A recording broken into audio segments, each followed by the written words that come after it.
dalam ibadah bersikaplah seolah-olah kita akan mati esok. Karena apa? Karena agar kita mampu lebih khusyuk dalam melaksanakan ibadah kepada Tuhan Yang Maha Esa. Jadi, anak-anak itu harus hari ini harus pada semangat. Iya, benar. Oke, Ibu absensi ya sekarang. Yang namanya dipanggil harap sebutkan hadir. Mega Ibu Berbangun. Hadir, Bu. Santa Olivia Saron. Bu. Izin kemana dia ya? Sakit, Bu. Oke, Estinis Kapandra. Hadir, Bu. Sarina Septiani Silawari. Hadir, Bu. Ida Keti Evianti Siregar. Hadir, Bu. Sunita Karin Purba. Hadir, Bu. Gania. Hadir, Bu. Oke, jadi semuanya hari ini hadir ya. Satu orang sakit, Bu. Oke. Nah. Baik anak-anak ibu semuanya, masih pada ingat enggak materi yang udah kita pelajari pada minggu lalu? Ya, pada minggu lalu kita telah mempelajari tentang klasifikasi materi berdasarkan wujud. Nah, jadi materi itu dapat diklasifikasikan menjadi 3, yaitu padat, Cair, gas. iya. Nah, jadi sekarang kita akan mempelajari tentang perubahan fisika dan perubahan kimia. Nah, anak-anak ibu semua ini ada yang tahu nggak apa itu perubahan fisika dan perubahan kimia sebelumnya? Ada pernah dengar lah gitu? Ada pernah dengar belum? Enggak, Bu. Belum pernah dengar ya? Bu. Nah, jadi misalnya ibu kasih contoh. Anak-anak ibu pasti pernah mencium nasi yang basi. Pernah? Pernah, Bu. Kira-kira ada nggak ya perbedaan antara nasi yang masih bagus dengan nasi yang telah basi? Ada, Bu. Misalnya, ada yang sama yang kasih contoh. Saya, Bu. Boleh kakak, silakan. Nasi yang udah basi bau, Bu. Iya, benar. Nah, jadi nasi yang masih bagus berubah menjadi nasi yang telah basi itu termasuk ke dalam perubahan kimia. Nah, apa itu perubahan kimia, Bu? Nah, perubahan kimia adalah perubahan dari wujud benda yang menghasilkan wujud lain. Misalnya gini, dalam artian gini, benda itu ketika berubah, dia tidak dapat kembali lagi seperti semula. Misalnya, pernah bakar sampah atau bakar kayu? Benar, Bu. Nah, kira-kira ketika kayu dibakar, apakah kayu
Diharapkan kelompok 1 duduk di sebelah sini dan kelompok 2 di sebelah sini agar tidak terjadi ketidaksinkronan dalam melakukan praktik kimia. Satu lagi sintaks kue. Kita kan sudah duduk di kelompoknya masing-masing. Nah, jadi ketika kita ingin melakukan praktikum, kita harus punya hipotesis atau praduga sementara. Nah, dari masalah ini kita akan membuat hipotesisnya.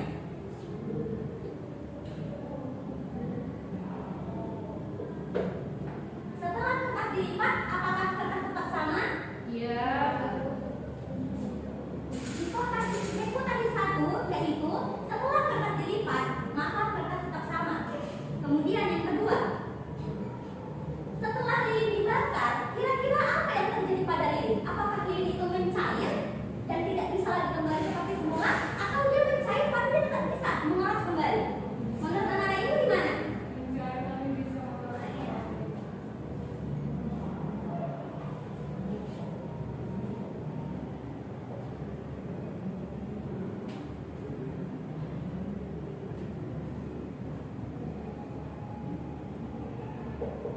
Kemudian yang terakhir, apa yang terjadi pada sumbu lilin ketika dibakar?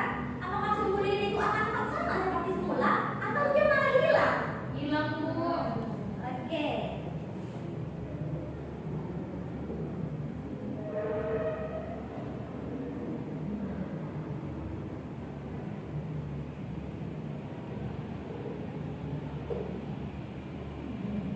Baik, sekarang kita sudah menentukan rumusan masalah dan rumusan hipotesis. Sekarang kita akan melakukan percobaan untuk menjawab hipotesis-hipotesis yang telah ada, benar atau tidak. Oke, anak-anak. Sekarang kita akan melakukan eksperimen nih untuk menjawab hipotesis yang telah kita susun bersama dengan Ibu Alurisa. Nah, di sini Ibu telah menyiapkan lembar kerja peserta didik yang akan menjadi panduan kita nih untuk melakukan eksperimen kita terkait dengan topik perubahan fisika dan perubahan kimia. Nah, sebelum itu kita lihat dulu nih apa aja sih yang menjadi patokan kita dalam melakukan eksperimen ini, anak-anak. Yang pertama kita lihat dulu capaian pembelajarannya, di mana diharapkan peserta didik mampu membedakan perubahan fisika dan perubahan kimia, mengidentifikasi contoh perubahan fisika dan kimia, serta menjelaskan konsep dasar perbedaan perubahan fisika dan perubahan kimia. Kemudian tujuan dari eksperimen kita ini memperkenalkan perbedaan antara perubahan fisika dan kimia, kemudian mengembangkan pemahaman siswa tentang konsep dasar yang terkait. Kemudian yang ketiga, mendorong keterampilan observasi, analisis dan pemecatan masalah. Yang keempat, menerapkan pengetahuan dalam konteks kehidupan sehari-hari. Nah, adapun sekilas materi tadi kan sudah disampaikan oleh Ibu Ica terkait dengan perubahan fisika dan perubahan kimia. Nah, sekarang kita akan mulai langkah-langkah pekerjaan eksperimen yang akan kita lakukan.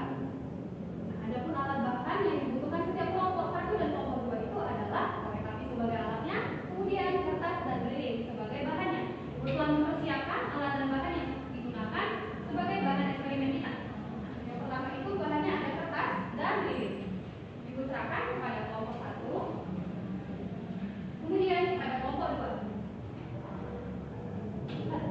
Sekarang kelompok 1, udah pegang kan bahan yang kita perlukan untuk eksperimen ini? Bahannya itu ada apa saja? Ya. Untuk kelompok 2, semua udah pegang alat bahannya? Udah tahu. Apa aja itu alat dan bahan yang kita gunakan? Kertas dan lilin. Oke, langsung saja nih kita melakukan eksperimen kita kali ini. Yang pertama itu kita akan menyalakan lilin menggunakan korek api. Oke, kelompok 1 dicoba dulu untuk menyalakan lilinnya.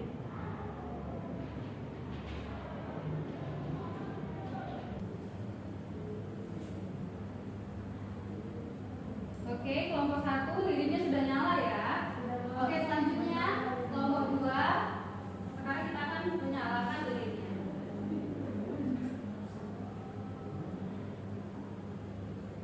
Oke, untuk langkah pertama, apakah kelompok 1 sudah menyalakan lilinnya? Sudah, Bu. Untuk kelompok kedua, apakah sudah menyalakan lilinnya? Sudah, Bu. Nah, setelah lilinnya dinyalakan, coba kalian amati. Apa perubahan yang terjadi di lilin tersebut? Lilinnya mencair, Bu. Sumbunya berkurang. Nah,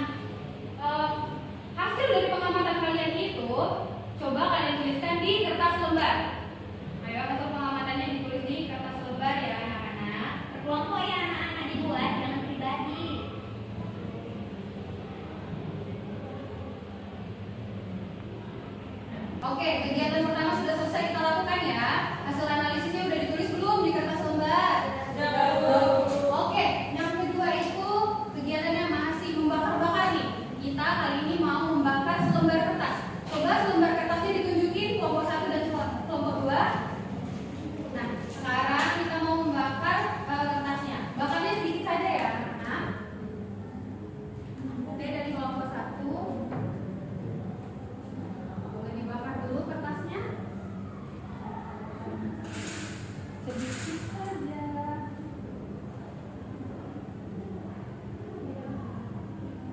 Oke, sekarang kelompok 2.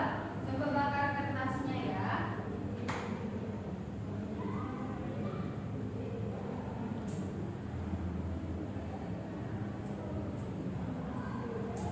Yang kedua sudah dilakukan, membakar kertasnya sudah, kelompok 1, kelompok 2. Nah, apa nih perubahan yang terjadi pada kertas yang sudah dibakar tadi? Menjadi abu, Bu. Ya, kertasnya menjadi abu.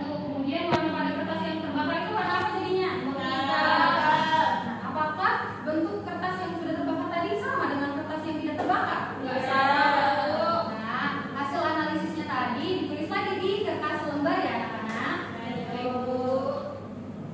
Nah, gimana kelompok 1, kelompok 2? Apakah hasil analisisnya sudah ditulis?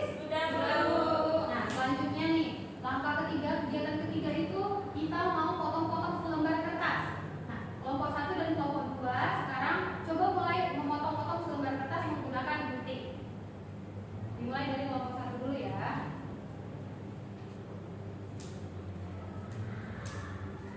Kegiatan memotong selembar kertasnya sudah dilakukan anak-anak. Sekarang apa yang terjadi dengan kertas yang sudah dipotong-potong kecil tadi? Tetap sama, cuma ukurannya menjadi lebih kecil. Nah, apakah ada perbedaan antara kertas yang sudah dipotong tadi dengan kertas yang masih utuh? Berbeda di ukurannya saja, tapi tidak ada zat baru yang terbentuk kan? Iya, Bu. Nah, hasil analisisnya kembali lagi ditulis di lembar observasi kalian ya. Hasil analisis yang berada di kertas lembar tadi itu kita masukkan ke dalam tabel pengamatan yang seperti di LKPD kita ini ya anak-anak. Sudah bisa dilihat tabel pengamatannya? Bisa, Bu. Nah, sekarang kita akan mengambil kesimpulan nih dari eksperimen yang telah kita lakukan. Dimulai dari kelompok 1 nih. Kira-kira berdasarkan eksperimen yang sudah kita lakukan, apa yang dimaksud dengan perubahan fisika? Perubahan yang bisa berubah versimpel, Bu. Berarti perubahan fisika itu adalah perubahan yang tidak menghasilkan zat baru. Nah, selanjutnya perubahan kimia untuk kelompok 2. Kira-kira berdasarkan eksperimen kita tadi, apa yang dimaksud dengan perubahan kimia? Perubahan yang bisa baru. Nah, ya, itu tadi perbedaan antara perubahan fisika dan perubahan kimia. Di mana kalau perubahan fisika tidak menghasilkan Zat baru. sedangkan kalau perubahan kimia menghasilkan Zat baru. Nah, kalau berdasarkan eksperimen kita tadi nih, manakah eksperimen yang merupakan perubahan fisika? Kimia.